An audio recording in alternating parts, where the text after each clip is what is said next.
The Korean War did not end with a parade. It ended with signatures, exhaustion, and a line that barely moved.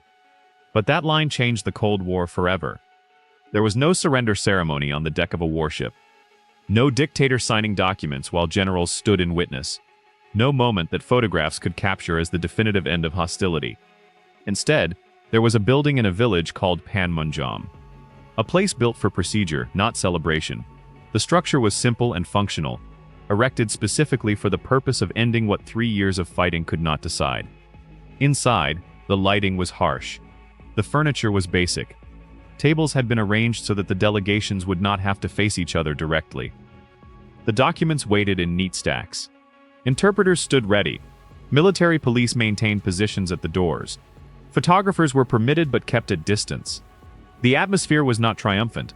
It was businesslike and cold. The men who entered that room to sign the papers did so without ceremony. They did not shake hands. They did not exchange words beyond what the procedure required. The signatures were applied. The documents were collected.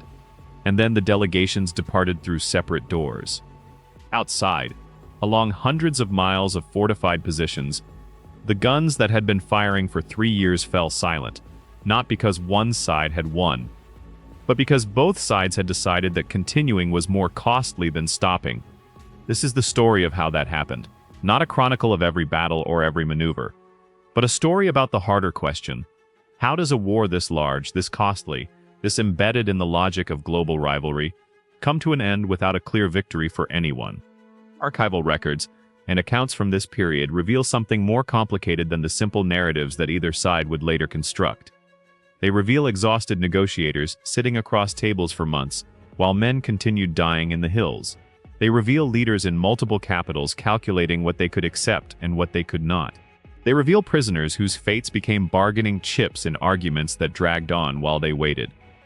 They reveal families who learned that the war was over without learning whether their sons were coming home.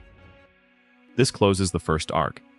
It ends the story that began with the birth of a divided world and moved through crisis after crisis until the Cold War produced its first major hot conflict. It asks what that conflict taught about the new kind of world that had emerged. And it asks what it means when a war ends not with victory but with a decision to stop fighting. Stopping a war can be harder than starting it. To understand how the Korean War ended, you first have to understand what it had become by the time ending it became possible. The war had begun with movement. Rapid, dramatic, consequential movement. An invasion that swept down the peninsula. A counterattack that pushed back and then pushed further. Another intervention that reversed the tide again. The first year of the war was defined by lines that moved hundreds of miles, by capitals that changed hands, by offensives that seemed to promise decisive outcomes. But by the middle of 1951, that phase was over. The lines had stabilized roughly where they had been when the war began, give or take a few miles that had been purchased at enormous cost. The dramatic sweeps across the peninsula gave way to something different, something that veterans of an earlier war would have recognized immediately. The front became a system of fortifications that stretched across the peninsula, bunkers dug into hillsides, trenches connecting positions, artillery registered on every approach, minefields covering the ground between opposing forces. The landscape itself was transformed by war into something that existed only to facilitate killing and resist assault. A day in the life of this war had its own brutal rhythm. Before dawn, the men on watch strained their eyes against the darkness, watching for movement in terrain they had memorized through months of staring. The cold seeped through every layer of clothing. Coffee, when it was available, was never hot enough. The silence was never really silence. There was always the distant thump of artillery somewhere along the line, the reminder that the war was still happening even when your sector was quiet. Morning brought the relief of visibility and the danger that came with it. Anything that moved could draw fire. The routines of survival required staying low, moving carefully, never presenting a target that enemy observers might notice. The work of maintaining positions continued regardless. Sandbags needed filling, trenches needed shoring, equipment needed maintenance. The mundane labor of war consumed hours that felt like years. At night, the patrols went out. Small groups of men moving through terrain that both sides had contested for months. The mission might be reconnaissance. It might be harassment. It might be capturing a prisoner for interrogation. The men who went out knew that some patrols did not come back. They went anyway because the orders came and because the men on either side of them were going. When casualties occurred, the evacuation had its own procedures. Stretchers passed through communication trenches. Medics worked with whatever light they could manage. The wounded went back to aid stations and then to hospitals. The dead went back to graves registration. The living continued. Mail came when it came. Letters from home described a world that seemed impossibly distant. Wives wrote about children growing. Parents wrote about weather and neighbors. The letters were read and reread until they fell apart. The replies were written in moments stolen from the routine of survival. What could you say about a life defined by mud and fear and waiting? The rumors circulated constantly. Peace talks were progressing. Peace talks had collapsed. Rotation home was coming soon. Rotation had been delayed. The rumors provided something to talk about and something to hope for. Whether they were true mattered less than the fact that they offered some connection to a future beyond the next patrol. In a forward position overlooking a valley that had changed hands multiple times, soldiers maintained their watch in conditions that eroded body and spirit with equal persistence. The cold in winter was brutal enough to cause casualties on its own. The mud in other seasons made every movement exhausting. The artillery fire was not constant, but it was constant enough that no one ever fully relaxed. A sergeant who had been in the position for 3 months supervised the rotation of men on watch. He knew every fold in the terrain by now, every likely avenue of approach, every spot where the enemy had tried to infiltrate before. He knew which of his men were steady and which were close to breaking. He knew that reinforcements came slowly, and that the men he lost would not be easily replaced. The fighting continued even after it became clear that no breakthrough was coming. Hills were contested not because they led anywhere decisive, but because taking them or holding them had become a measure of will.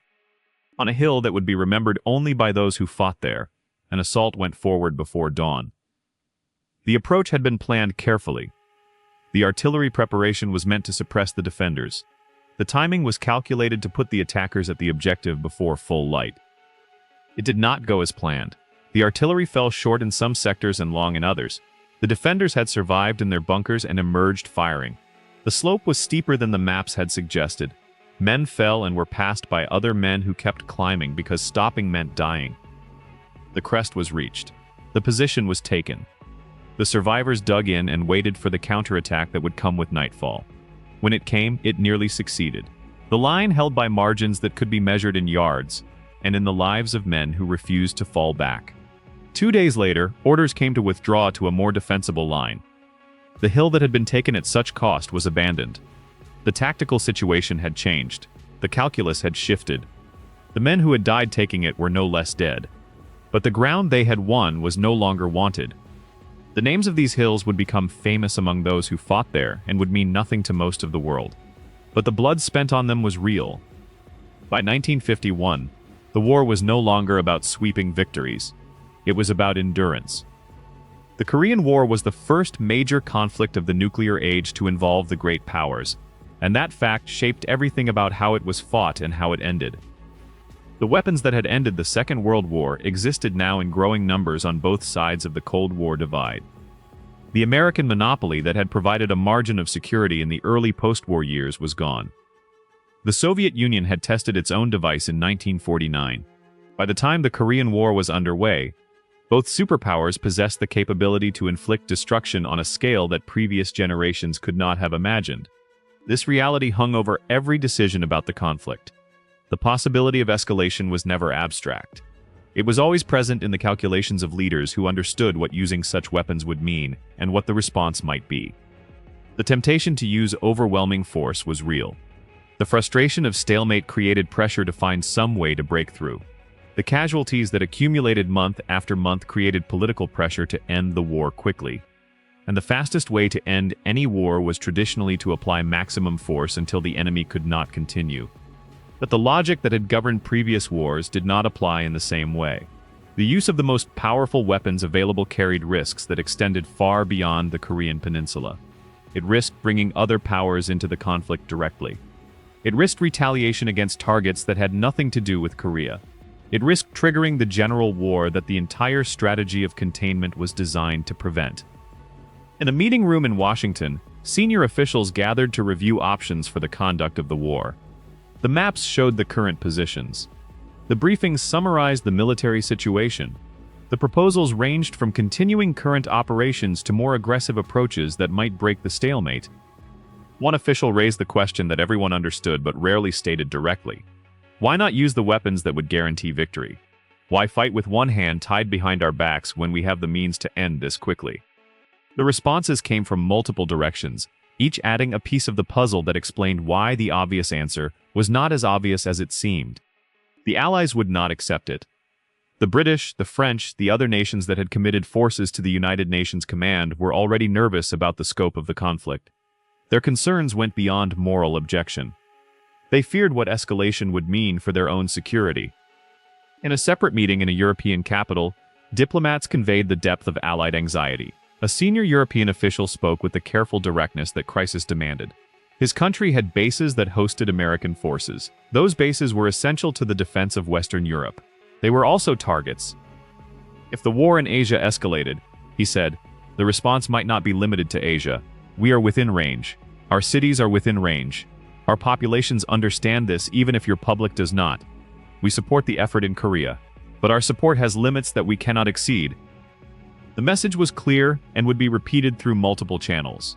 The alliance that made the Korean intervention possible could be fractured by actions that the Allies could not accept. The cost of breaking that alliance had to be weighed against the benefit of any tactical success. Back in Washington, the discussion continued with this constraint in mind. The strategic consequences would extend beyond this war. Using the most powerful weapons to win a limited conflict would set precedents that could not be undone. It would demonstrate to the world that America would resort to ultimate weapons whenever conventional operations became frustrating. It would make future crises more dangerous, not less. And the response might not be limited to Korea. No one knew for certain how the Soviets would react. They might accept defeat in this theater, or they might respond elsewhere, against targets where America was vulnerable, and where the choices would be even harder. The discussion continued through the afternoon and into the evening.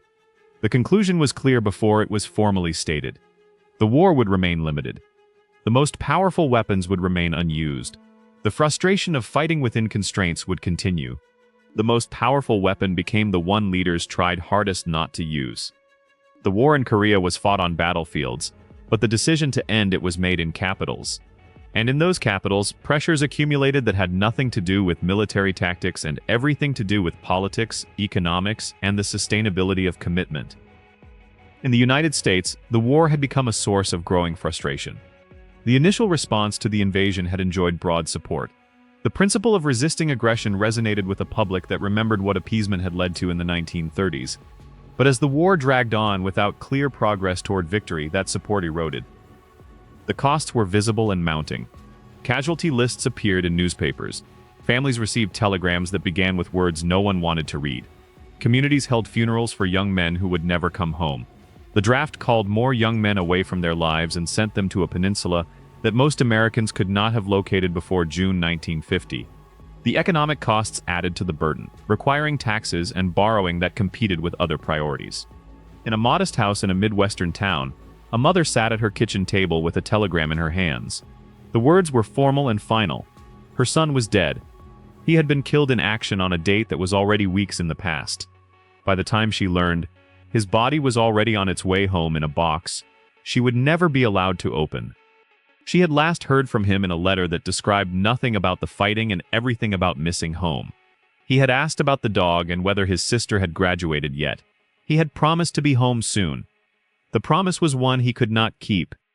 Across the country, scenes like this multiplied. Each family absorbed its grief privately. Each community marked its losses in its own way. The cumulative weight of these losses pressed on the political system. In the halls of Congress, questions were asked with increasing sharpness. How long would this continue? What was the strategy for ending it? Why were American sons dying for ground that changed hands repeatedly without apparent progress? The administration provided answers, but the answers satisfied fewer people as time passed. A congressman sat in his office reviewing letters from constituents. The mail had shifted over the course of the war. Early letters had expressed support for the action and pride in the servicemen fighting overseas. Recent letters asked when it would be over. Some demanded immediate withdrawal. Some demanded escalation to end it quickly. Few expressed satisfaction with the current course. He would have to vote on military appropriations soon. He would have to explain that vote to voters who were tired of a war that seemed to have no end. He would have to find words that acknowledged the sacrifice while justifying the continuation.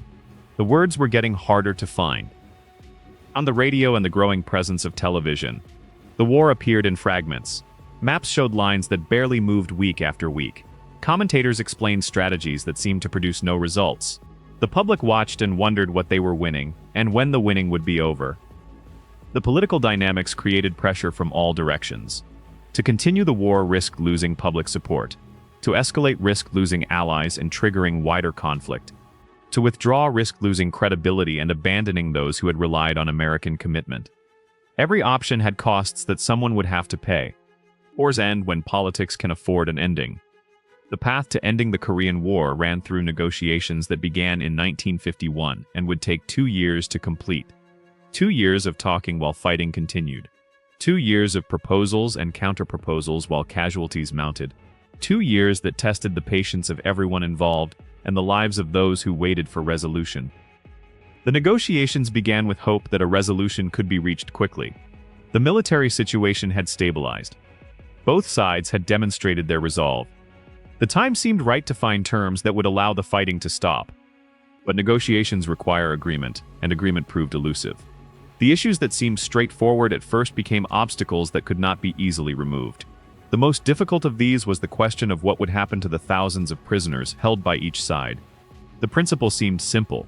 At the end of a war, prisoners are exchanged. They go home to the countries they came from. This had been the practice in previous conflicts, and there was no obvious reason why it should be different now.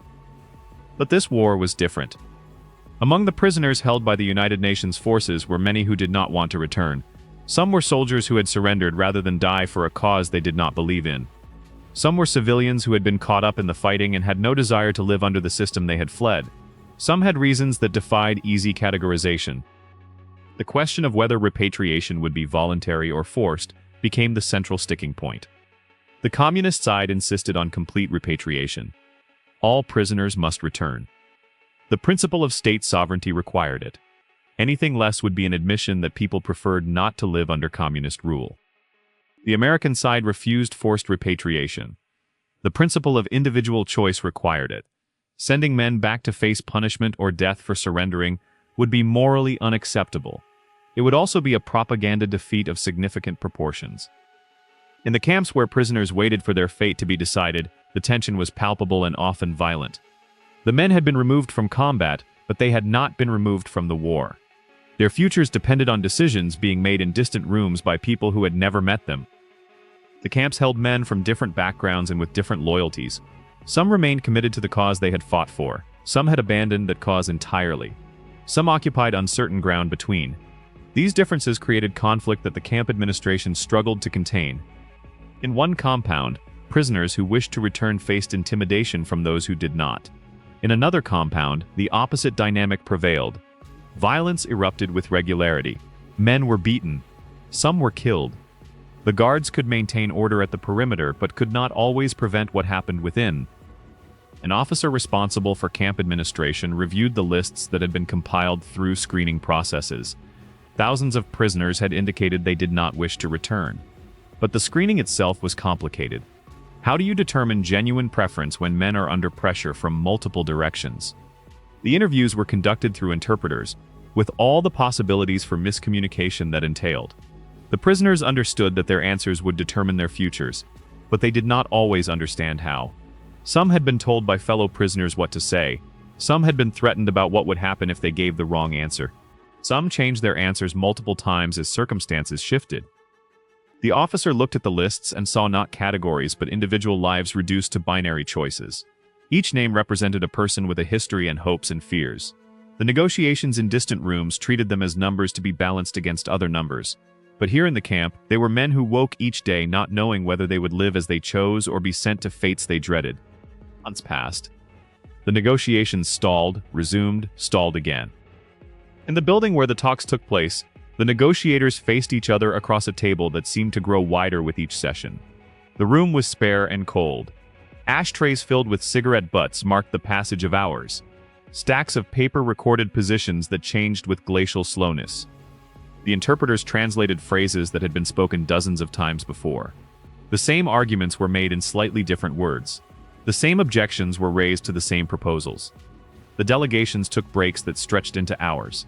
They returned and began again. A negotiator stepped outside into the cold air, trying to clear his head after another unproductive session. The guards paid him no attention. They had seen this before. Days of talking that produced nothing. Men who came out looking exhausted and went back and looking determined. The pattern repeated until it seemed like the only pattern there was. He thought about the reports he had seen that morning.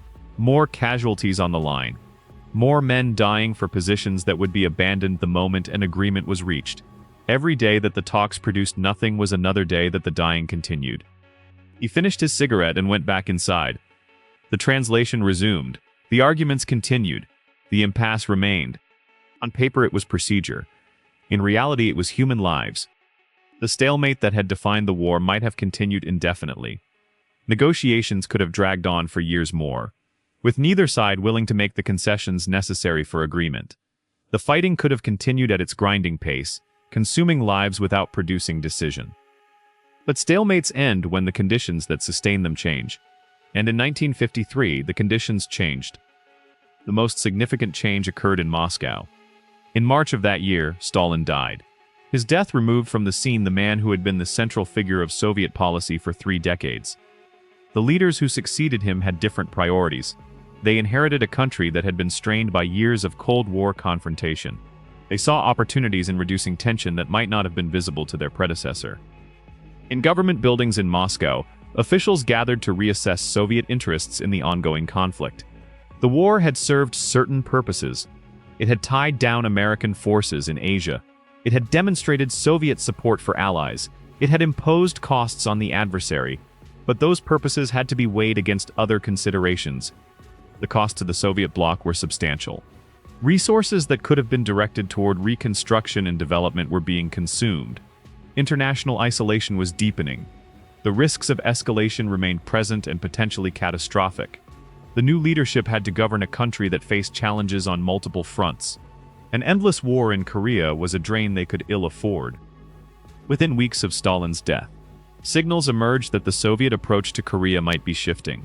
The rigid positions that had characterized the negotiations began to soften. Proposals that had been rejected were reconsidered. The process that had been frozen began, tentatively, to thaw. In Beijing, similar calculations were underway. The Chinese had borne the heaviest burden of the fighting on their side. The casualties had been enormous, far exceeding what the leadership had anticipated when they entered the war. The economic costs had strained a country that was still recovering from decades of conflict. The initial objectives had been achieved. The border was secure. Chinese prestige had been established, but further fighting would bring further costs without proportionate gains. In Pyongyang, the exhaustion was even more acute. The peninsula had been the battlefield. The destruction had been comprehensive. The population had suffered in ways that defied easy description. Whatever the ideological stakes, the practical reality was that the country could not sustain the conflict indefinitely. And in Washington, a new administration had taken office with a mandate that included ending the war. The incoming president had promised to go to Korea if elected, a symbolic gesture that signaled the priority he placed on resolution. The campaign had channeled public frustration with the war into a political mandate for change. The convergence of all these factors created a window that had not existed before. Leaders on all sides were prepared to accept terms that they might have rejected earlier. The negotiators returned to their talks with new flexibility. The obstacles that had seemed insurmountable began to be worked around. Proposals that had been rejected were reconsidered in new light. Formulas that preserved essential interests while allowing compromise on details began to emerge. The pace of the talks, which had been measured in months of stagnation, accelerated. A stalemate can last forever, until something changes in the capitals behind it. The Armistice was signed on July 27, 1953. The ceremony was brief and devoid of the ritual that might have accompanied a more decisive ending. The delegates signed the necessary documents and departed without ceremony. The guns that had been firing for 3 years went silent. Along the line, the news spread through channels both official and informal. Radio messages confirmed what rumors had been suggesting. The ceasefire was real. The shooting was supposed to stop. A soldier in a forward position heard the word pass down the line. He checked his watch. He looked out across the terrain that had been the focus of his attention for months. The enemy positions were still there. The fortifications remained. But a strange quiet was settling over everything. Someone fired. It might have been reflex. It might have been disbelief. It might have been one last expression of something that could not be put into words. A sergeant shouted for ceasefire. The sound echoed and died. No answering fire came from across the line. The silence that followed was unlike anything the soldiers had experienced. There was always noise at the front, artillery in the distance, small arms nearby, the sounds of men moving and equipment being maintained. Now there was only wind across the ridgeline, and the distant sound of someone weeping. A private sat down against a sandbag wall and stared at nothing. He did not know how to feel. Relief seemed appropriate but did not come. Joy seemed expected but could not be summoned. He was alive. The war was over, but the men who had been beside him yesterday and last week and last month were not alive. The war ending did not bring them back. The war ending meant only that no more would join them. The line that emerged from the war ran roughly where the line had been when the war began. The village of Panmunjom, where the armistice was signed, sat near the center of that line. A demilitarized zone was established on either side, creating a buffer that would separate the two halves of the divided peninsula. The armistice was not a peace treaty. This distinction mattered and would continue to matter for decades. A peace treaty would have settled the fundamental questions. Who governed what? What the future relationship would be? Whether the division was permanent or temporary? The armistice settled none of these. It simply stopped the shooting. The human cost of the war was staggering by any measure. Estimates varied, and the true numbers would never be known with precision. Official American figures counted tens of thousands killed and many more wounded. The casualties among other United Nations forces added to the toll. The casualties among the Korean people north and south were far larger still. Civilians had died in numbers that defied easy comprehension. Cities had been destroyed and rebuilt and destroyed again. Families had been shattered in ways that could not be repaired. In a village that had been rebuilt from rubble, a woman searched for information about her husband. He had been taken when the war swept through 3 years earlier. She did not know if he was alive or dead, if he was a prisoner or had simply disappeared into the chaos that had consumed everything. The armistice brought no answers for her. The silence that followed the guns was not resolution. It was uncertainty without end. The peninsula remained divided. The two systems that had fought each other remained in place, facing each other across the line. The ceasefire had stopped the killing. It had not resolved anything else. The Korean War established precedents that would shape the Cold War for decades afterward. It demonstrated things that had been theoretical before and made them concrete. It answered questions that had been asked only in planning documents and showed what the answers meant in practice. The first lesson was that limited war was possible. A conflict involving major powers, fought with modern weapons, could be contained within boundaries that prevented escalation to general war. The restraints that had been maintained throughout the conflict proved that leaders could choose limitation even under enormous pressure to do otherwise. This was not a small thing.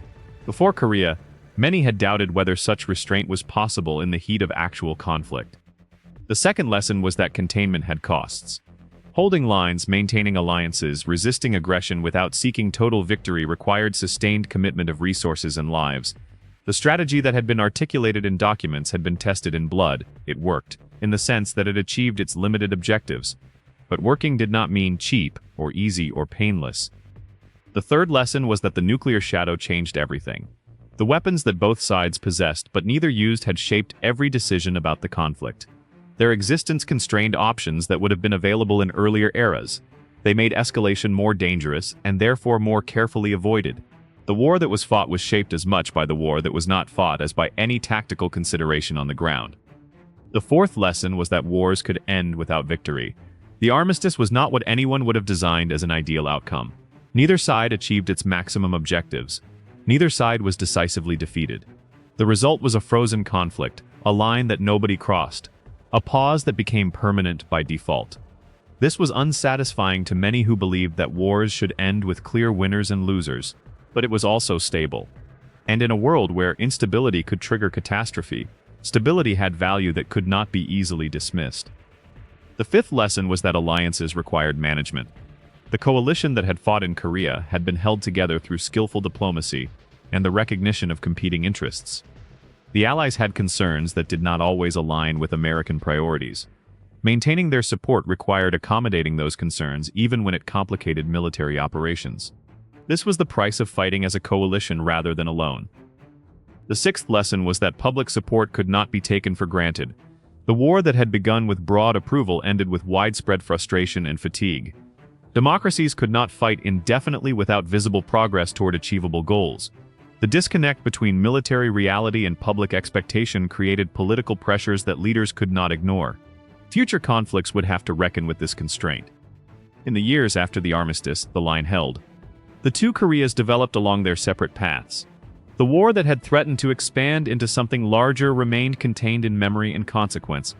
The soldiers who had fought it grew old and told their stories to those who would listen. The Cold War that had produced the conflict continued. The rivalry that had shaped it persisted. But the lessons that had been learned would influence how that rivalry was managed in the crises to come. Korea proved that the Cold War could turn hot, and it proved that leaders could still choose to stop,